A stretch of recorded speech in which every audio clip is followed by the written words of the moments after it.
Warahmatullahi taala wabarakatuh. Selamat sore dan salam sejahtera untuk kita semua. Terima kasih rekan-rekan semua media dan publik menunggu laporan Komnas HAM terkait peristiwa yang oleh publik dikenal sebagai peristiwa KM 50. Namun kami menyebutnya tim kami adalah tim peristiwa Kerawang.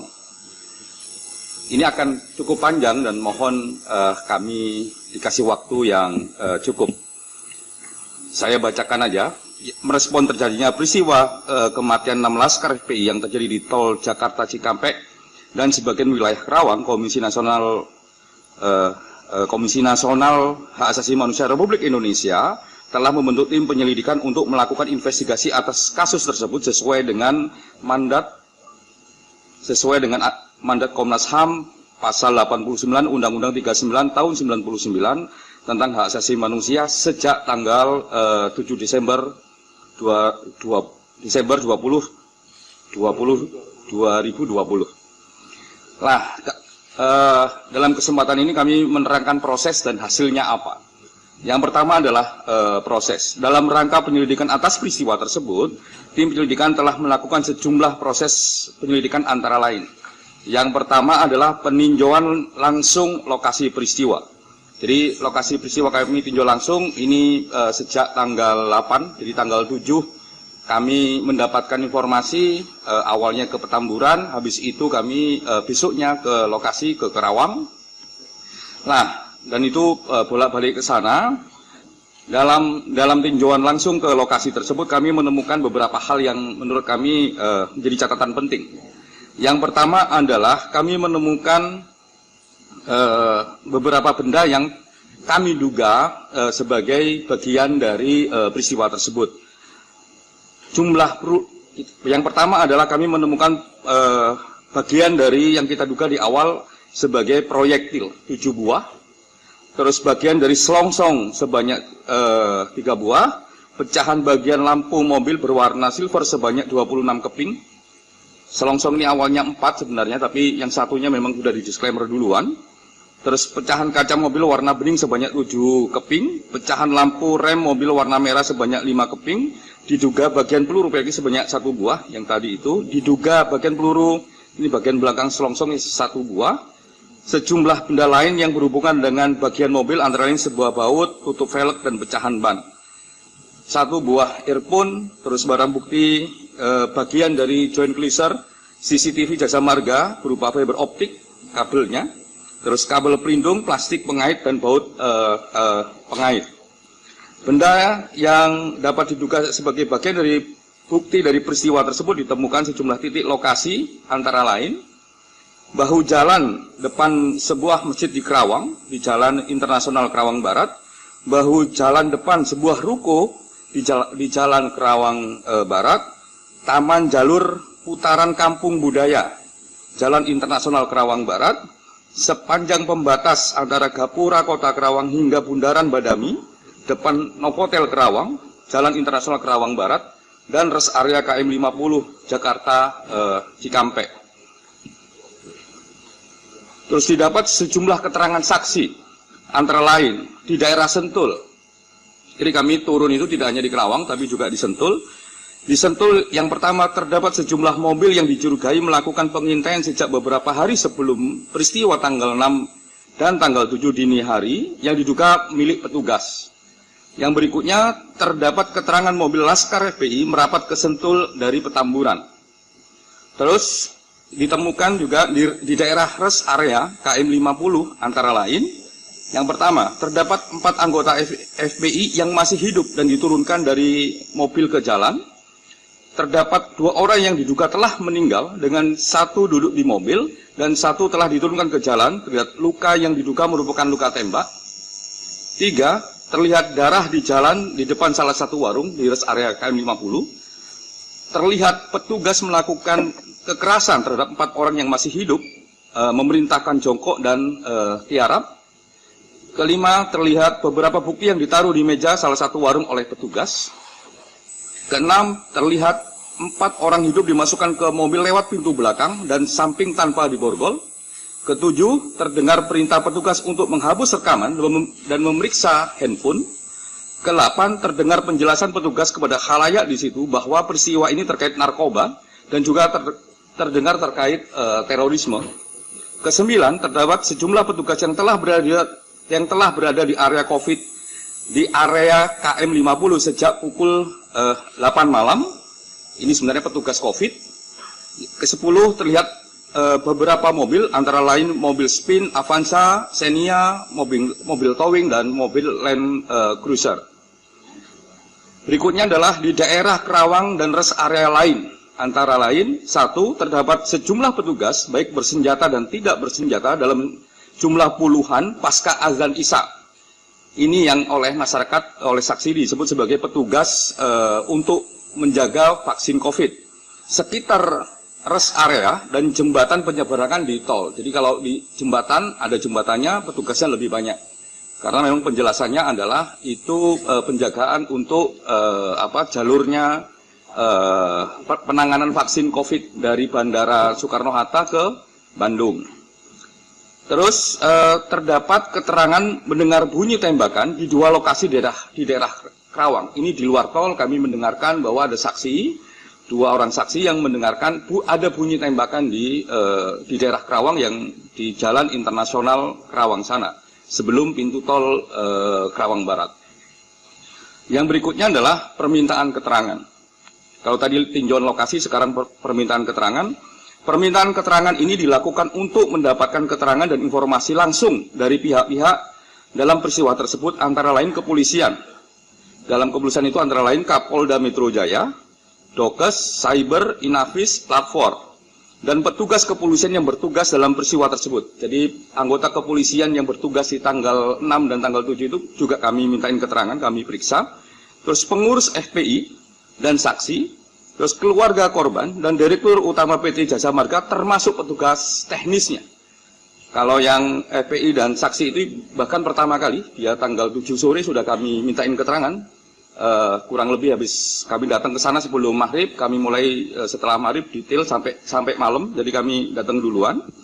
Nah, keterangan yang didapatkan apa saja? Yang pertama adalah keterangan dari kepolisian, antara lain adanya kegiatan surveillance dari Polda Metro Jaya untuk mengantisipasi pemanggilan terkait kasus kerumunan dan informasi pengerahan massa dalam jumlah besar oleh FPI. Hal itu khususnya karena terdapat penolakan, garis miring, penghadangan pemanggilan sebelumnya, dan ditunjukkan surat tugas serta surat penyidikan untuk kegiatan tersebut tertanggal 5 Desember 2020. Jadi ketika kami mendapatkan penjelasan itu, kami meminta buktinya. Nah, yang ditunjukkan adalah bukti berupa surat tugas dan surat perintah untuk melakukan kegiatan surveillance tersebut. Yang berikutnya adalah penjelasan terkait mobil pada peristiwa tersebut, termasuk melihat dan memeriksa langsung kondisi mobil. Yang itu yang kita lihat bersama-sama, kami datang ke Polda Metro melihat 3 mobil yang ada lubang tembak dan lain sebagainya. Yang berikutnya adalah penjelasan terkait peristiwa, anggota yang bertugas, mobil yang dipakai, dan senjata yang digunakan. Jadi kami juga meminta keterangan siapa saja yang bertugas, nama-nama disebutkan, pangkat disebutkan, sampai dengan juga mereka melakukan apa saja, termasuk di dalamnya adalah mereka menggunakan senjata apa. Itu kami mendapatkan semua keterangannya. Terus terkait penerimaan jenazah, kondisi, prosedur, dan meminta foto proses yang dilakukan sejak awal sampai akhir penanganan jenazah. Jadi yang ini benar-benar terkait dokes. Jadi jenazahnya diterima jam berapa, mereka melakukan apa saja, prosedurnya dilakukan bagaimana. Dan kami juga memeriksa dengan melihat juga foto-foto kondisi jenazah sejak awal sebelum ditangani proses otopsi sampai jenazah mau diberikan kepada keluarga. Yang berikutnya adalah penjelasan terkait barang yang disita dan penjelasan termasuk handphone, voice note, dan senjata. Nah, ini kami juga meminta barang apa saja yang dirampas oleh mereka, jumlah HP-nya berapa, voice note-nya berapa, dan senjata, karena memang diumumkan ada senjata, kami juga melihat, kami meriksa senjatanya.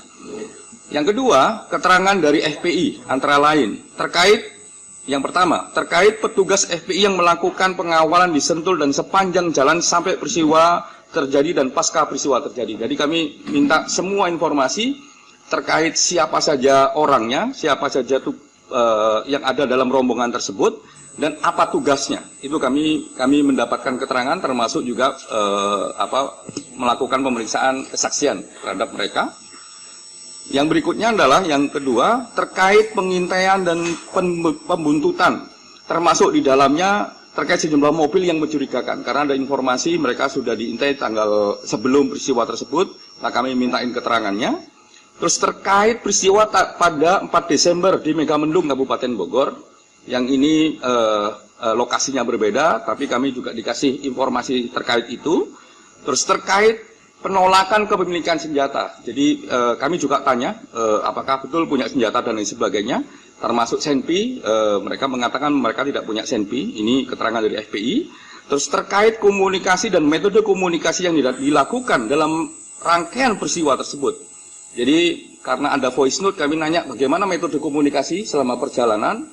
Itu juga menjadi perhatian kami. Apakah hanya pakai HP ataukah pakai alat-alat yang lain?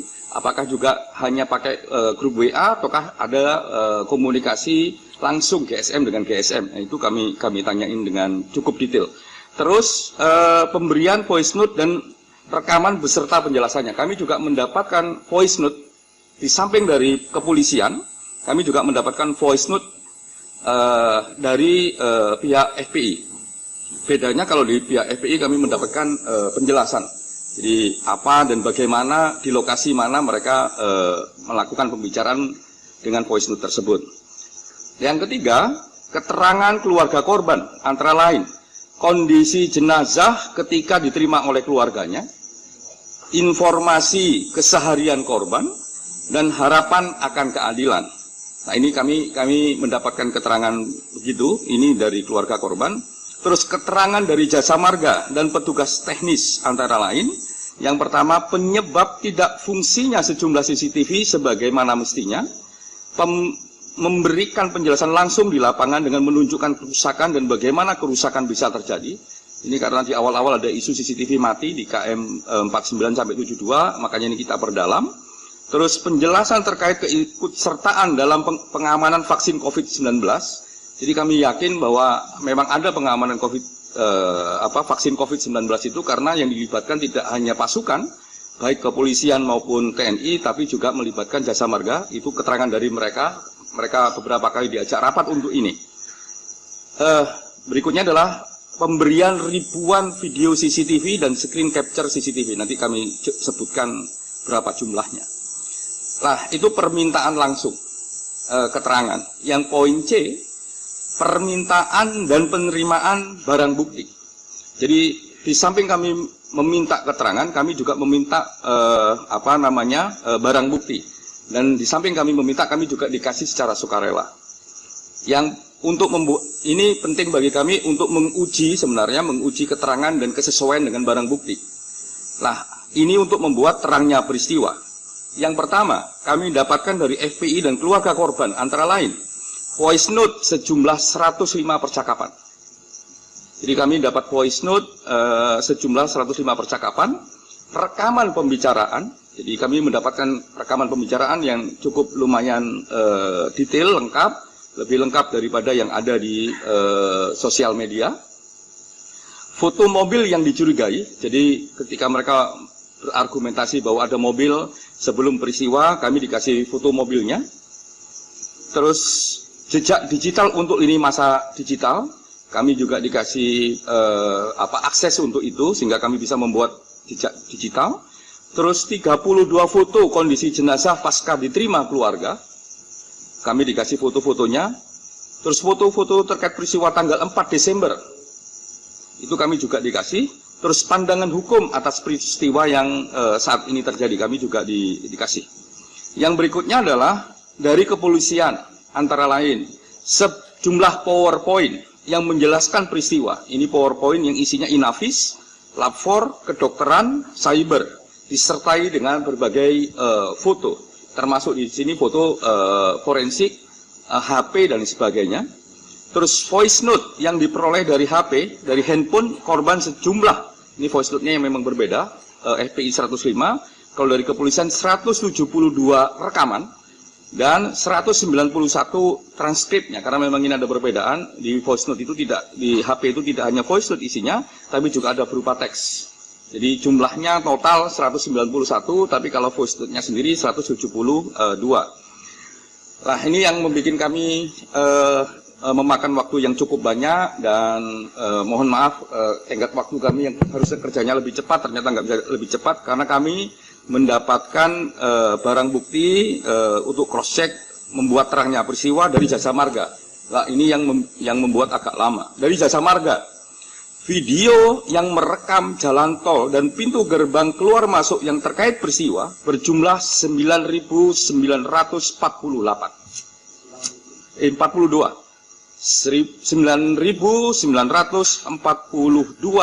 video. Yang berikutnya adalah screen capture dari smart CCTV speed counting atau speed cam sejumlah 137.548 foto. Jadi ini yang beberapa hari terakhir yang memang memakan energi kita banyak untuk tahu sebenarnya apa yang terjadi gitu ya. Jadi lumayan banyak ini fotonya. Terus berikutnya adalah bagian C, proses pemeriksaan dan pengujian barang bukti. Untuk membuat terangnya peristiwa, tim telah melakukan pemeriksaan dan pengujian barang bukti. Ini yang tadi kita dapat semua, kita melakukan pengujiannya. Yang kita dapat baik yang kita peroleh, kita temukan di lapangan, kita mendapatkan dari kepolisian maupun kita mendapatkan dari FPI maupun dari Jasa Marga. Dari Jasa Marga kita melakukan pemeriksaan dan pengujian barang bukti. Yang pertama, kami melakukan uji laboratorium forensik. Dilakukan dengan uji laboratorium forensik lapornya Polri atas permintaan kami. Jadi memang ini pilihannya rada susah. Kalau kita uji di internasional makan waktunya banyak, itu semakin hak publik untuk mendapatkan informasi segera juga nggak akan terpenuhi kayak begini. Terus kami juga cek apakah lapor kita itu memenuhi standar dan lain sebagainya, ternyata memenuhi standar dan menjadi lapor terbaik di ASEAN. Makanya kami beranikan diri, ya udah kita menggunakan lapornya Polri dengan berbagai mekanisme sesuai dengan mekanisme Komnas HAM. Nah, dalam mekanisme tersebut kami dengan pendampingan, akhirnya kami putuskan harus ada ahli yang tahu juga soal senjata, soal metalurgi dan sebagainya, dengan pendampingan ahli dari Pindad. Jadi kami undang teman-teman Pindad, kami kirim surat ke direktur, terus kami diberikan kesempatan untuk teman-teman Pindad mendampingi kami, ahli-ahli dari Pindad, dan selama proses kami melibatkan masyarakat sipil khususnya dari NGO yang bergerak di hukum dan HAM. Jadi selama proses pemeriksaan uji balistik ini kami melibatkan mereka. Ini terjadi tanggal 30. Kita mulai jam 10 pagi, berakhir tanggal 31 jam 2.30 pagi. Jadi memang lumayan gitu ya, dan alhamdulillah khususnya bagi teman-teman masyarakat sipil, NGO itu sampai berakhir. Nah, itu yang membuat kami harus terima kasih banyak ke mereka karena di tengah kesibukan mereka semua, mereka masih mau menungguin kami sampai proses itu berakhir. Hasilnya adalah 7 barang bukti yang diduga bagian dari proyektil peluru dinyatakan 2 barang bukti bukan bagian dari proyektil. Jadi dari 7 dinyatakan 2 bukan bagian dari proyektil. Terus 5 barang bukti merupakan bagian dari proyektil. Dari 5 proyektil tersebut sebanyak 2 buah identik dengan senjata non-rakitan. Ya, dari 2 tersebut yang identik dengan senjata non-rakitan, 1 identik dengan gagang coklat dan 1 tidak identik dengan gagang coklat maupun gagang putih. Oke, yang sisanya, yang 3 buah dinyatakan tidak bisa diidentifikasi karena proses deformasi yang terlalu besar. Jadi proses perubahan di proyektil tersebut susah untuk diidentifikasi. Mungkin kalau waktunya cukup, ini bisa diidentifikasi, tapi waktunya tidak cukup sehingga ya Belum bisa diidentifikasi yang 3 ini, yang proyektilnya. Terus 4 barang bukti yang diduga bagian dari selongsong dan dinyatakan 1 barang bukti bukan bagian dari selongsong peluru dan 3 selongsong peluru identik dengan senjata petugas kepolisian. Jadi dari apa yang kami temukan di lapangan, 2 identik dengan senjata rakitan yang diduga miliknya FPI, gagang coklat dan gagang putih.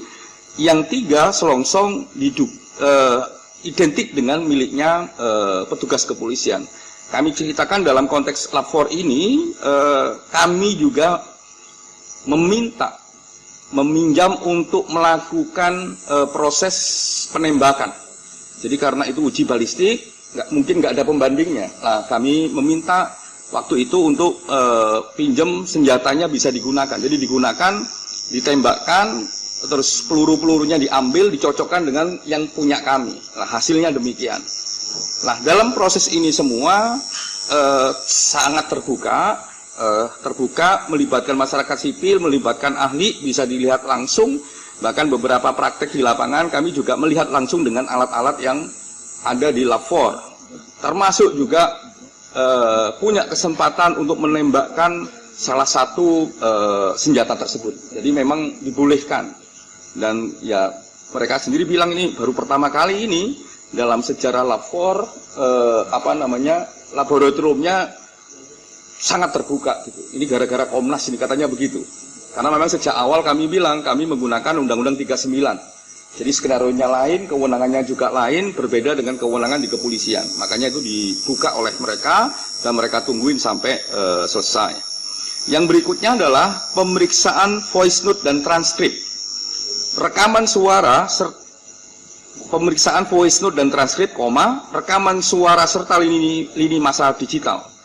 Dilakukan secara manual, kami lakukan secara manual, dan dikonfirmasi kepada saksi yang berbicara dalam voice note yang masih hidup tersebut. Termasuk di dalamnya meminta penjelasan konteks dan lokasi.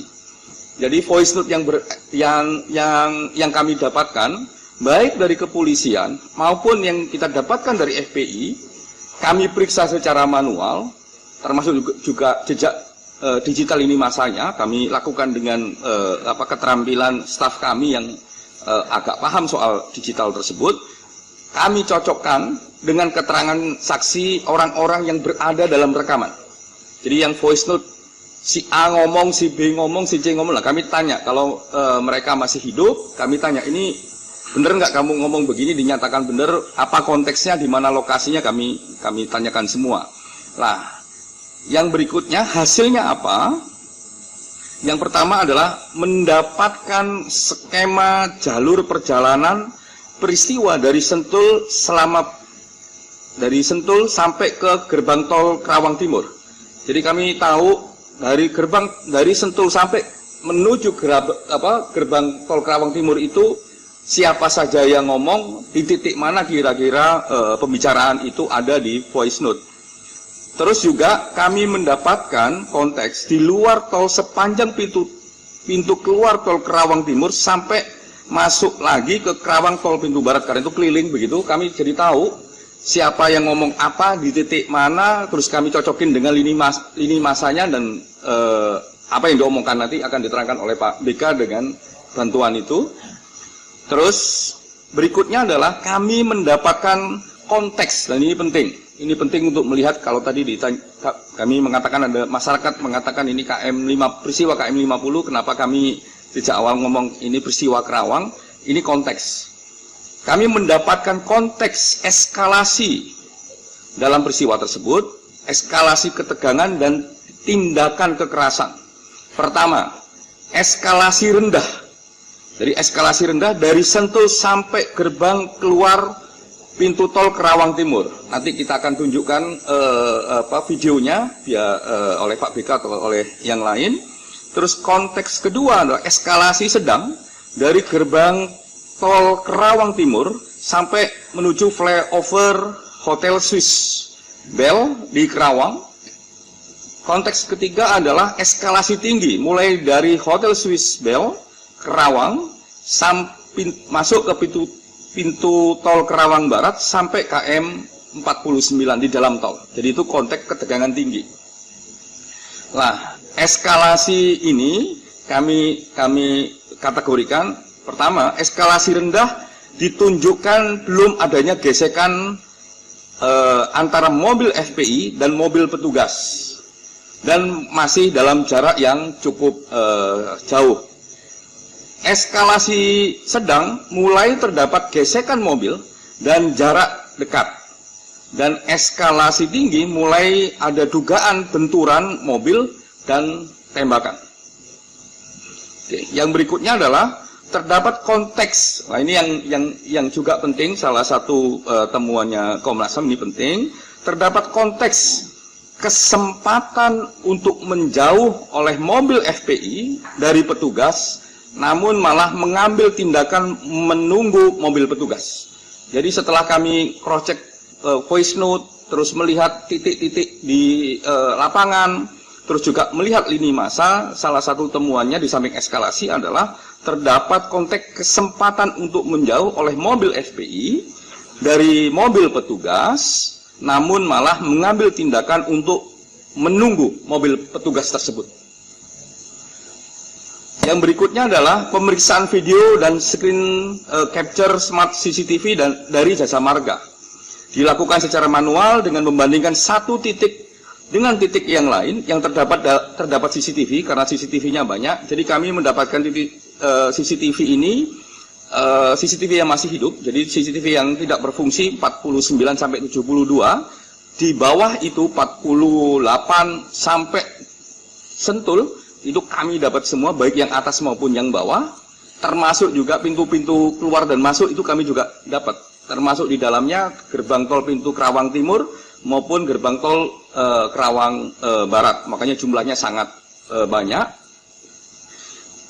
Termasuk di dalamnya kami membandingkan dengan lini massa jejak digital yang kami dibukakan akses, termasuk juga kami bandingkan dengan voice note tadi untuk menentukan di mana kira-kira situasinya. Termasuk juga kami ngecek beberapa plat nomor mobil itu ke Samsat DKI, terus Samsat Jawa Barat, Banten, dan Jawa Tengah. Jadi kami cek semua itu. Jadi karena ada aplikasi tersebut, kami cek Samsat Samsatnya ya, kurang lebih begitu, paling gampang DKI, terus Jawa Barat, Banten, dan Jawa Tengah. Hasilnya antara lain, dalam perjalanan di dalam tol memang terdapat rombongan mobil FPI menuju dan keluar dari tol Kerawang Timur. Yang berikutnya, dalam tangkapan video tersebut terdapat kondisi perjalanan yang konstan melaju dan tidak terlihat gesekan. Ini di dalam tol. Yang berikutnya, sejumlah mobil yang terdapat dalam pembicaraan voice note terdapat dalam jalur perjalanan tol tersebut. Jadi voice note juga terbukti itu ada dalam perjalanan jalan tol. Yang berikutnya, terlihat mobil dalam peristiwa tersebut beberapa masuk kembali ke tol melewati gerbang tol Kerawang Barat. Jadi mobilnya terlihat sampai juga akhirnya nanti terlihat juga ketika masuk di tol Kerawang Barat. Ini di akhir cerita menuju KM 50. Itu juga terlihat beberapa mobil keluar dari gerbang tol Kerawang Timur pasca kejadian KM 50, termasuk mobil towing yang mengangkut mobil Chevrolet Speed. Jadi kami juga melihat itu, jadi muter begitu dari Sentul keluar tol gerbang timur, masuk lagi tol Kerawang Barat, terus keluar gerbang tol Kerawang Timur lagi, yang sudah berbeda cerita karena yang keluar terakhir itu sudah pakai mobil towing. Nah itu kami cek itu semua. Yang berikutnya adalah yang pendalaman ahli. Tim melakukan pendalaman ahli untuk membuat terangnya peristiwa dengan mengundang ahli. Yang pertama adalah forensik kedokteran, forensik senjata dari Pindad, dan psikologi forensik. Hasil pendalaman tersebut antara lain, untuk forensik kedokteran memberikan pandangannya antara lain ini dengan membandingkan foto dari keluarga dan proses otopsi serta paparan PowerPoint dari kepolisian, terus mendengarkan penjelasan terkait kondisi mobil. Jadi ini kedokteran forensik tidak hanya melihat jenazah tapi juga mendengarkan penjelasan dari kami karena beliau juga minta bagaimana kondisi mobil, kami kasih keterangan. Khususnya kondisi mobil ini lubang peluru dan melihat foto kondisi mobil, melihat juga foto kondisi mobilnya kayak apa.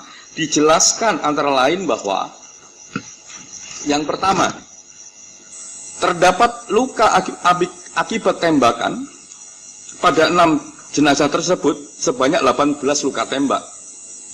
Ini detail Anda nanti kami dalam laporan yang kami susun. Yang berikutnya adalah terdapat luka jahitan akibat tindakan otopsi. Jadi memang ada luka jahitan, tapi itu konsekuensi dari bagian dari otopsi. Terus C, beberapa foto yang menunjukkan luka selain luka tembak dan jahitan akibat otopsi tersebut bukan akibat dari tindakan kekerasan, termasuk informasi akibat pembakaran, namun karena konsekuensi dari waktu dan kondisi tubuh jenazah.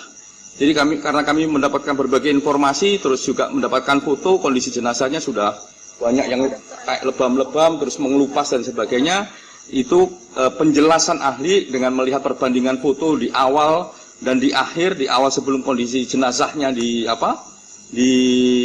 dilakukan otopsi sampai kondisi terakhir yang diterima oleh keluarga, itu bagian dari konsekuensi jenazah dari tubuh. Bahkan juga beliau bisa bilang kenapa kondisi jenazah dengan waktu yang kurang lebih mirip, yang satunya misalnya konsekuensinya lebih banyak, yang satunya kok malah enggak, itu karena posisi tubuhnya yang terdapat gizi, kolesterol dan sebagainya berbeda-beda satu dengan yang lain. Yang berikutnya adalah psikologi forensik. Psikologi forensik memberikan pandangannya antara lain, ini metodenya ya, dengan mendengarkan voice note, terus melihat foto korban, terus melihat juga foto-foto saksi, mendengarkan penjelasan kesaksian. Jadi kami jelaskan kesaksiannya, dan beliau juga bilang ini sayangnya dia tidak bisa wawancara langsung, jadi tanpa mendengarkan wawancara secara langsung ini, antara lain memberikan pandangan bahwa tidak terdapat beban dalam pembicaraan oleh pembicara. Jadi dalam pembicaraan voice note itu tidak ada beban. Jadi kalau ada ini bebannya ketakutan dan sebagainya, tidak ada beban katanya dalam pembicaraan tersebut oleh pembicara dalam voice note. Terdapat baseline persiapan untuk bertahan dan melawan. Jadi karakter dasar dari pembicaraan tersebut adalah baseline-nya bertahan dan melawan. Nah, itu yang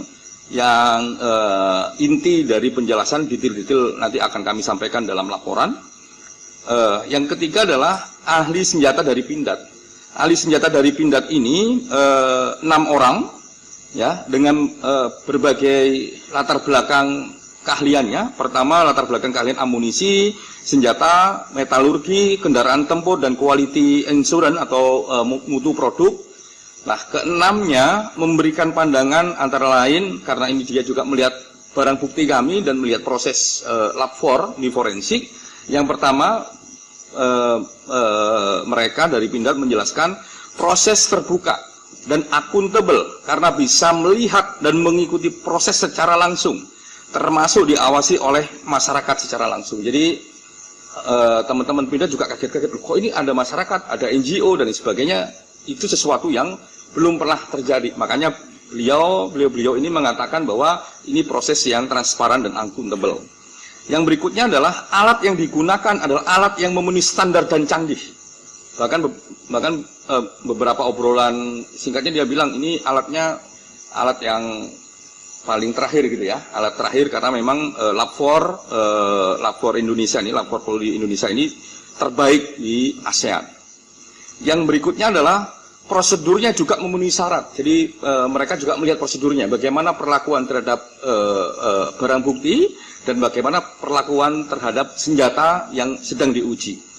Yang berikutnya adalah secara kasat mata, karena beliau-beliau ini melihat, kami tunjukkan benda-benda kami, barang bukti yang kami temukan, secara kasat mata menilai adanya barang bukti yang berasal dari senjata api, tapi bukan termasuk senjata pabrikan atau non-pabrikan. Jadi secara kasat mata beliau-beliau mengatakan bahwa barang-barang ini ada yang memang dari senjata non-pabrikan atau istilah umumnya senjata rakitan, dan senjata yang rakitan. Tapi ini hanya melihat secara kasat mata, belum hasil ujian labornya belum keluar.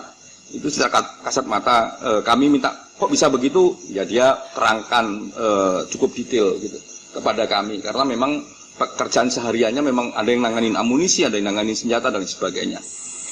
Nah, di samping beberapa proses di atas, tim juga melakukan simulasi atau rekonstruksi peristiwa terhadap 2 anggota FPI, tertembaknya 2 anggota FPI, dan 4 anggota FPI yang juga tertembak di kantor Komnas HAM untuk mendalami kedua peristiwa tersebut setelah tim mendapatkan pandangan dari ahli kedokteran forensik yang diundang secara mandiri oleh tim.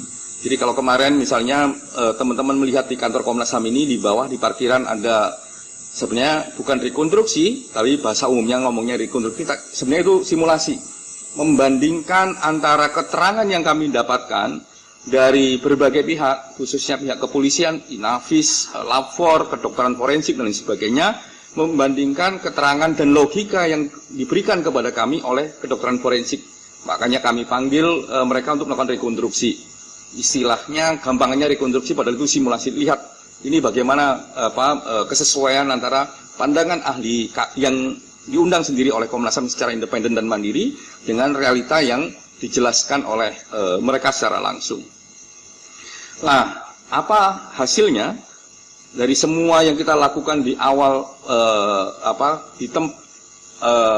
mengunjungi tempat sampai menguji dengan ahli ini? Substansi fakta temuan secara singkat sebagai berikut. Ini temuan fakta secara singkat sebagai berikut. Yang pertama, bahwa benar pihak Polda Metro Jaya melakukan pengerahan petugas untuk melakukan pembuntutan terhadap MRS sebagai bagian dari proses penyelidikan terkait kasus pelanggaran protokol kesehatan.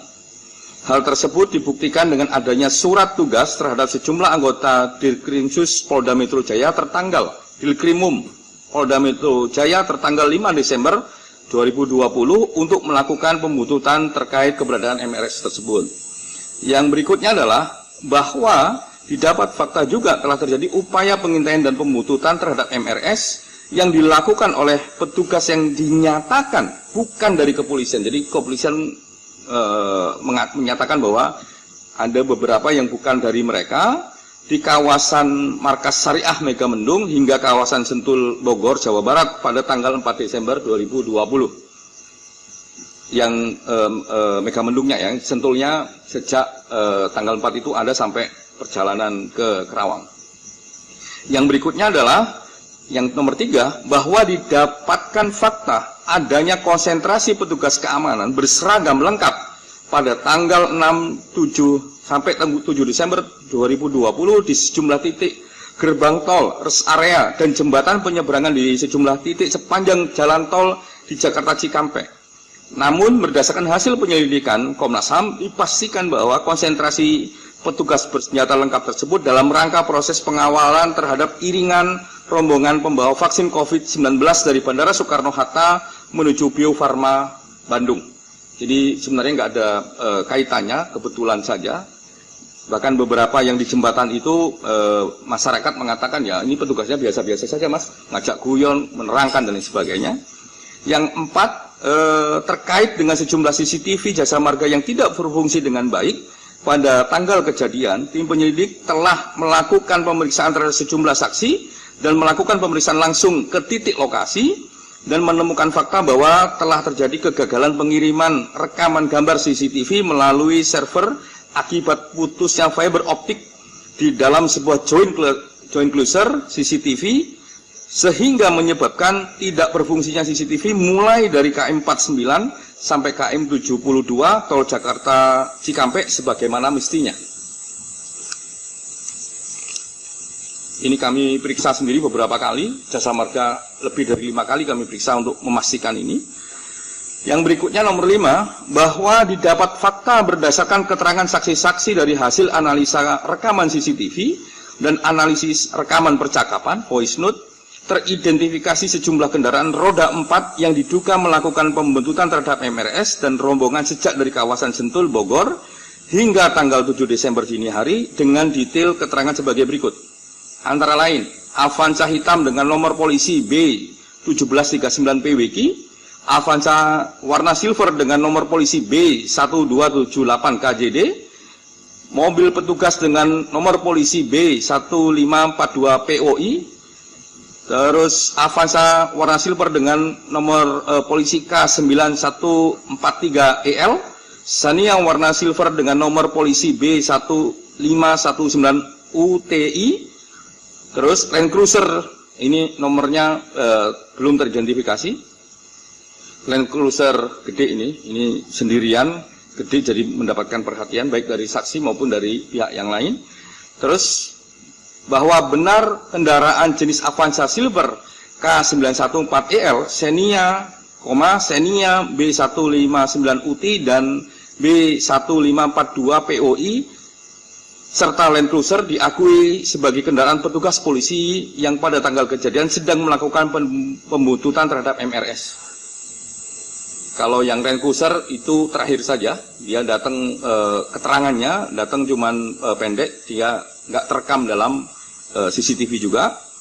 Terus sedangkan untuk kendaraan jenis Avanza B1739 PWQ dan B1278 KJD yang menurut keterangan saksi dan hasil identifikasi rekaman CCTV serta analisis rekaman percakapan terlihat aktif dalam pembuntutan terhadap rombongan MRS. Mobil ini tidak diakui sebagai mobil milik petugas Polda Metro Jaya yang sedang melaksanakan tugas pembuntutan tersebut. Jadi keberadaan mobil ini ada, terekam dalam video dan terekam dalam screen capture yang kami miliki, yang diberikan oleh Jasa Marga.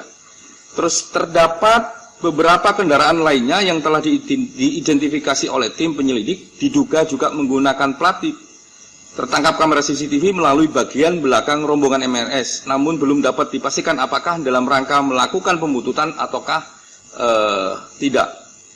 Karena memang dalam voice note juga nggak dibicarakan, dalam ketika keluar dari gerbang tol pintu timur juga tidak terdapat keterangan apapun. Yang berikutnya nomor 6, bahwa kronologi singkat peristiwa meninggalnya 6 anggota Laskar FPI dilatar belakangi adanya kegiatan pembuntutan MRS yang secara aktif dimulai sejak tanggal 6, tanggal 7 Desember di saat rombongan MRS bersama sejumlah pengawal berjumlah 9 unit kendaraan roda 4 bergerak dari perumahan The Nature Mutiara Sentul di sebuah tempat di Kabupaten Karawang, Jawa Barat. Adapun kronologi singkat dijelaskan sebagai berikut. Yang pertama, mobil rombongan MRS dibuntuti sejak keluar gerbang tol perumahan, masuk ke gerbang tol Sentul Utara 2, hingga tol Cikampek dan keluar tol Karawang Timur. Pergerakan iringan mobil masih normal, meskipun saksi FPI mengatakan adanya manuver masuk ke rombongan. Versi polisi mengaku hanya sesekali maju mendekat dari jalur kiri tol untuk memastikan bahwa target pembuntutan berada dalam iringan mobil. Jadi pengakuan FPI dalam keterangannya ngomong kalau ada itu, tapi kalau polisi mengatakan cuma melihat aja, nggak, dan di rekaman video itu tidak ada penyalipan sebenarnya. Terus rombongan keluar pintu tol Karawang Timur dan tetap diikuti oleh beberapa kendaraan yang melakukan pembuntutan. Sebanyak 6 mobil rombongan MNS melaju lebih dulu dan meninggalkan 2 mobil pengawal lainnya. Jadi yang keluar gerbang tol pintu Karawang Timur itu 8, yang 6 melaju duluan, yang 2 itu ditinggal, yaitu mobilnya Den Mandar, mereka sebut begitu, itu Avanza Silver, dan mobilnya Laskar khusus itu Chevrolet Spin, untuk tetap menjaga agar mobil yang membutuhkan tidak bisa mendekati mobil HRS dan rombongan. Yang berikutnya, kedua mobil FPI tersebut berhasil membuat jarak dan memiliki kesempatan untuk kabur dan menjauh, namun mengambil tindakan untuk menunggu. Akhirnya mereka bertemu kembali dengan mobil petugas K9143EL serta 2 mobil lainnya, yaitu B1278 KJD dan B1739 PWQ. Jadi bertemu kembali mereka pada akhirnya karena ditunggu. Yang berikutnya adalah bahwa 2 mobil pengawal MRS dan Denmadar dan Laskar Khusus yang masing-masing berisi 6 orang melewati sejumlah ruas jalan dalam kota Kerawang dan turut diikuti oleh 3 mobil pembuntut. Mereka antara lain melewati Jalan Klari, melewati Jalan Raya Pantura, Surukonto, Jalan Ahmad Yani, Jalan Tarumanegara, Jalan Internasional Kerawang Barat, hingga kembali menuju Gerbang Tol Kerawang Barat. Berikutnya, bahwa didapat fakta telah terjadi kejar-mengejar, saling serempet, dan saling seruduk, serta berujung saling serang, dan kontak tembak antara mobil Laskar Khusus FPI dengan petugas. Terutama sepanjang Jalan Internasional Kerawang Barat, diduga hingga sampai KM 49 dan berakhir di KM 50 Tol Jakarta Cikampek. Berikutnya, bahwa di KM 50 Tol Cikampek, 2 anggota Laksus ditemukan dalam kondisi meninggal, sedangkan 4 lainnya masih hidup dan dibawa dalam keadaan hidup oleh petugas kepolisian. Terdapat pula informasi di KM 50, terdapat pula informasi adanya kekerasan, pembersihan darah, pemberitahuan bahwa ini kasus narkoba dan terorisme, pengambilan CCTV di salah satu warung, dan perintah penghapusan dan pemeriksaan handphone masyarakat di sana. Jadi ini yang juga terakhir kami dapatkan. Awalnya kami sudah dapat duluan bahwa ada CCTV yang diambil dari warung, dan ini kami konfirmasi di terakhir kami melakukan pemeriksaan terhadap kepolisian dan diakui itu diambil. Kami tanyakan lagi apakah ini diambil secara ilegal ataukah secara legal. Mereka jawab diambil secara legal. Sehingga nanti kita tunggu kalau ini menjadi pembuktian di proses pengadilan.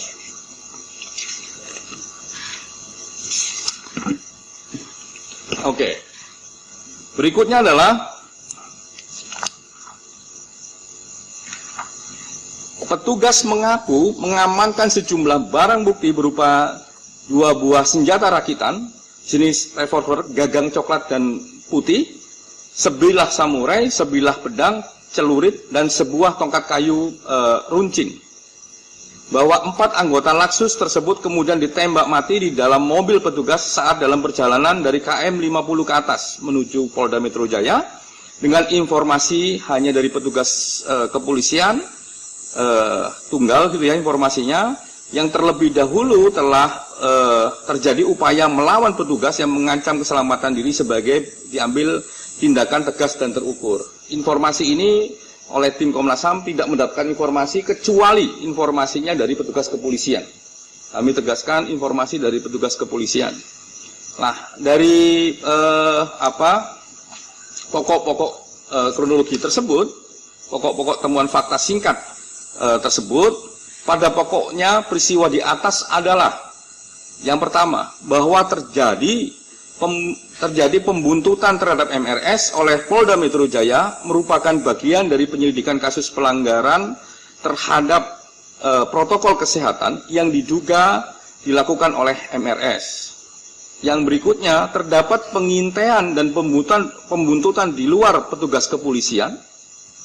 Yang ketiga, bahwa terdapat 6 orang meninggal dunia dalam 2 konteks peristiwa yang berbeda.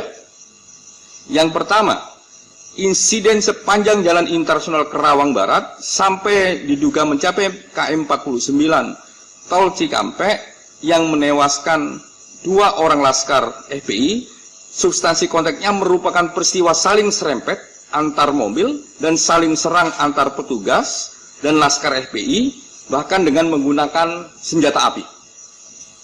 Yang berikutnya, sedangkan terkait peristiwa KM 50 sampai ke atas, terdapat 4 orang yang masih hidup dalam penguasaan petugas resmi negara yang kemudian juga ditemukan tewas, maka peristiwa tersebut merupakan bentuk dari peristiwa pelanggaran hak asasi manusia.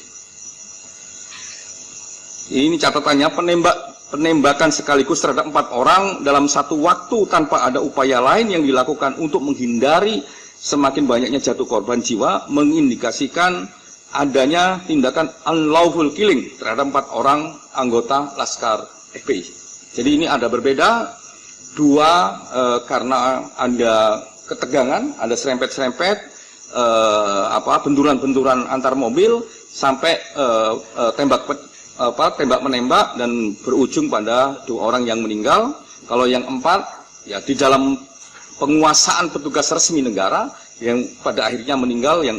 Yang 4 ini kita sebut sebagai peristiwa pelanggaran hak asasi manusia. Rekomendasinya, berdasarkan kesimpulan yang telah dirumuskan, tim penyidik Komnas HAM merekomendasikan beberapa hal sebagai berikut. Yang pertama, peristiwa tewasnya 4 orang anggota Laskar FPI merupakan kategori dari pelanggaran HAM. Oleh karenanya, Komnas HAM merekomendasikan kasus ini harus dilanjutkan ke penegakan hukum dengan mekanisme pengadilan pidana guna mendapatkan kebenaran material lebih lengkap dan menegakkan keadilan. Jadi ini tidak boleh hanya dilakukan dengan internal, tapi harus dengan penegakan hukum dengan mekanisme pengadilan pidana. Yang berikutnya, mendalami dan melakukan penegakan hukum terhadap orang-orang yang terdapat dalam 2 mobil Avanza hitam B1278 PWK dan Avanza Silver B1278 KGD. Oh, ini salah nih. Sorry. Ini yang Avanza hitam itu 1759 PWK dan Avanza Silver B1278 KGD. Ini typo ya. Yang berikutnya adalah mengusut lebih lanjut kepemilikan senjata api yang diduga digunakan oleh Laskar FPI. Yang keempat, meminta proses penegakan hukum akuntabel, objektif, transparan sesuai dengan standar hak asasi manusia. Nah, demikian laporan dari tim. Terima kasih. Terima kasih Pak Khairul Anam selaku Ketua tim. Yang tadi saya katakan Saudara Khairul Anam ini adalah komisioner Komnas HAM yang membidangi pemantauan dan penyelidikan. Jadi sejalan dengan Undang-Undang 39 1999, salah satu mandat Komnas HAM melakukan pemantauan dan penyelidikan manakala ada dugaan pelanggaran HAM, maka